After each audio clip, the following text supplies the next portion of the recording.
Michael Jordan. Michael Jeffrey. Billy Goat. Man. The Billy Goat when it Strikes comes again. to so many different things, man, has done so much as far as culture, sports, business. Just an iconic person all the way around. So he purchased the Charlotte Bobcats. Yes. At the time, they were called the Charlotte Bobcats. 2010. In 2010. Yep. And they were called the Charlotte Bobcats because Bob Johnson, the former owner of BT, Yep. who shot to Tyler Perry, he just purchased BT. That's amazing. He named the team, and then they renamed it to the Charlotte Hornets. Well, they named it because after him. That's what I'm saying. His name is Bob. Yeah, Bob so he Johnson. named it the Bobcats, and then they bought it. They changed it to the Charlotte Hornets. Yeah. And which was an existing franchise in New Orleans, but originally started in Charlotte. Yep. And it hasn't really worked out. They haven't really been too good at all. They had a few good years when Kimba was there. Kimba, the early years with Gerald Wallace, Steven Jackson, they made the playoffs, but it's been downhill. It's a great investment for him, though. Yeah. But so he brought the team for 180 and sold for $3 billion. Yeah. Now he doesn't get all $3 billion because he wasn't the only owner in it. But he was majority owner. So he's gonna walk away with a nice paycheck. Yeah, so just really quick so people understand that. He bought 65% majority stake from Bob Johnson in 2010, right? So that was the $180 million investment. Now the reports are saying that it's sold for $3 billion. Yeah. So he doesn't get $3 billion, right? He owned 65% of that, but then in 2019 he also sold shares of it. Yeah. So let's say it got diluted down to 60%. Even with this sale, he's still going to be a minority owner. It's not he just gave up his majority stake. So let's say he sold 50% of it. Let's say he kept a 10% stake, 10%. So that means he let go of 40% of his ownership.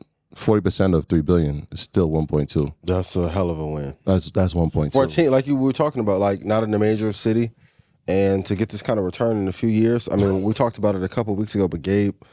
Kudos to him. Plotkin, he's a huge venture capital guy.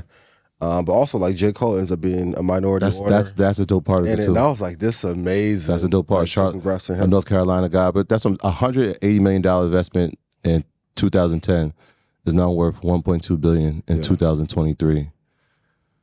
The power of long-term holding. That's the only thing I thought is, like, the longer you hold any asset class, the higher the yield is going to be, especially when you factor in inflation. Like, imagine if you would have owned part of the Lakers, what the exit would have been. But then also, we live in a world where everything goes up. So you have a one-bedroom apartment in Manhattan selling for $1.3 million. Crazy. Like, you know what I mean? So it's like, buy real estate is going to go up. Buy good stocks is going to go up. Yep. Buy a sports franchise is going to go up. Buy something that has value and is going to go up. And, some things go up higher than others. But that's just, in the simplest sixth grade explanation. Absolutely. Buy good investments over the course of time, hold them, and you will be able to sell at a profit. Yeah. And there's a difference between the investment and the performance of the team, right? Because people look like they've never been good. Will people go into the games? But were people watching the NBA? Yeah. Were the TV rights deals going up during that time? Right. So when they talk about profit sharing, that goes to all the teams, right? And we're talking about licensing deals.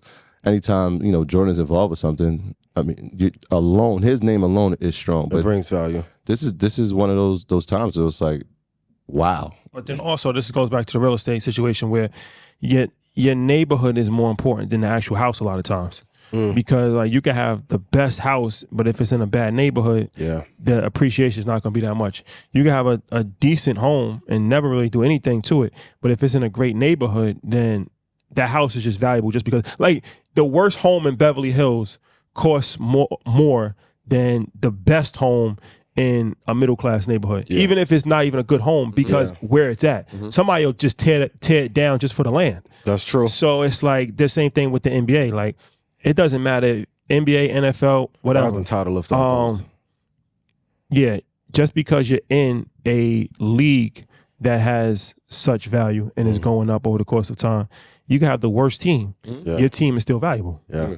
Yeah, it's why the Knicks are the number 2 most valuable team. They haven't won. Which is insane to me. Because where are they located? Where do they play? Yeah. They play in the middle of Manhattan. They play in New York City. I mean, it's primarily, and Madison Square Garden. He owns Madison Square Garden. What would he get for it?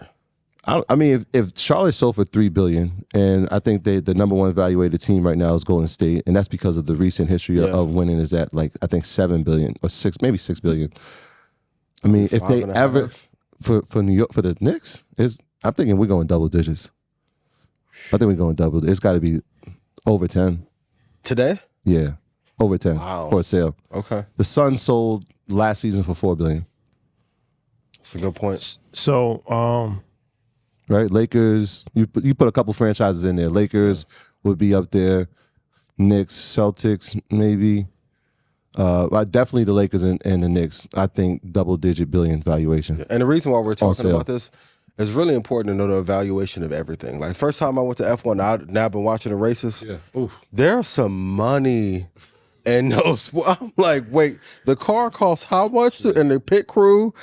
Certain amount of millions. Like I was playing Hitman with Xander like last year. That was the first time I ever knew about F1. Yeah. So to then go and see the business behind it, like once you understand the valuations of these teams now, they're looking to hold for the same 10, 30-year cycles. It's the reason why you see people fighting to get an NBA team in Las Vegas. Yeah. It's the reason why you see somebody trying to bring a franchise back to Seattle. Yes. Like Stan Hinkie, who just won a championship with the Nuggets. Mm-hmm. That's great, but that's his NBA team. You know who his NFL team is? The LA Rams.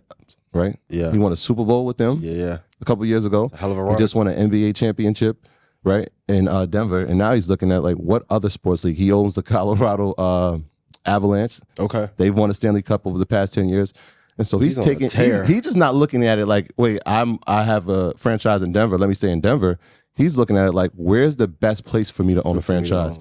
So now his next thing they're saying is like he's looking to bring football back to San Diego or bring an NBA team to San Diego. Incredible. A great sports town that lost the Chargers. Yeah. Right? They haven't had a professional basketball team maybe ever. And so they're looking at these cities. Seattle's another city that has had basketball history. How do we get it back? And so now having franchises in different cities and different sports, this is bigger than just like, hey, I'm a fan of the team. No, this is a business transaction. There's huge business behind that. And these same people that are investing and owning these teams, homework assignment number 2, go do some research on them to see what their investment philosophy is. Because if he was able to win titles in multiple sports, there's a philosophy that he has on ownership and turning the team around. Please go study that to help you in your investment journey so you can print more gains in the market.